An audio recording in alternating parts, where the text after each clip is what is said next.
During the 1950s, studio ceramics began to gain popularity in the United States. The catalyst for the development of studio glass was Harvey Littleton.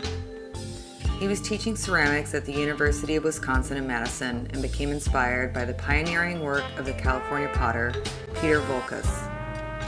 Growing up in Corning, New York, and armed with his familiarity with the material, Littleton started experimenting with hot glass in his studio in 1958.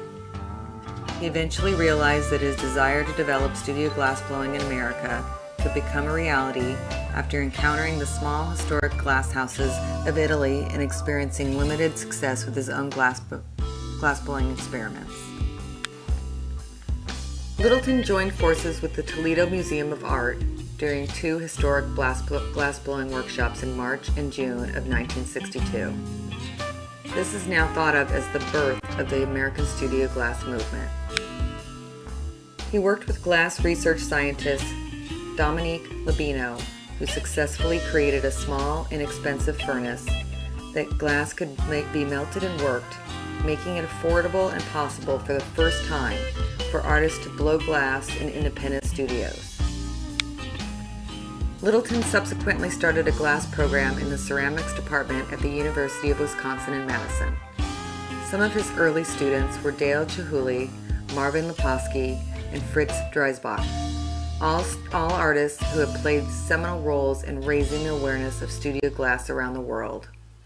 Although most of Littleton's first students were men, there were a number of women. Audrey Handler is still working in glass today and has become a large part of the American glass world. She is a board member of the Glass Art Society that she helped create in the early 70s. Her studio that she began in 1970 is one of the oldest continually operating glass blowing facilities in the country. She has taught numerous workshops focusing on the conceptual idea of glass as a medium. She also has many sculptures in museums around the world. Some of Littleton's students, like Chihuly and Leposki, successfully took glass blowing in experimental and innovative directions. Focusing on the execution of artistic ideas in glass, they search for ways to subvert the traditional association between glass and functionality by exploring sculptural forms. Because of the lack of availability at the time, artists were hampered by a lack of technical knowledge.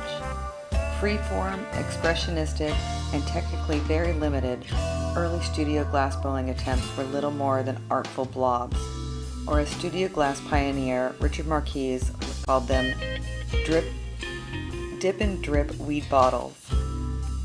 To create something truly original, knowledge of how to work the material had to be obtained.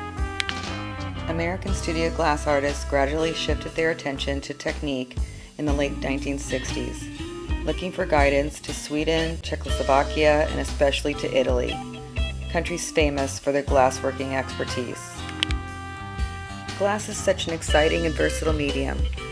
The glass artist community is ever-changing, growing, and evolving. I'm very excited to see what the next new innovator will bring to the forefront. A couple of contemporary glass artists to watch are Shaina Laib, I apologize if I pronounced that incorrectly, and Dylan Martinez. They are on the cutting edge of this exciting medium, and you can check them out on their Instagram I've listed.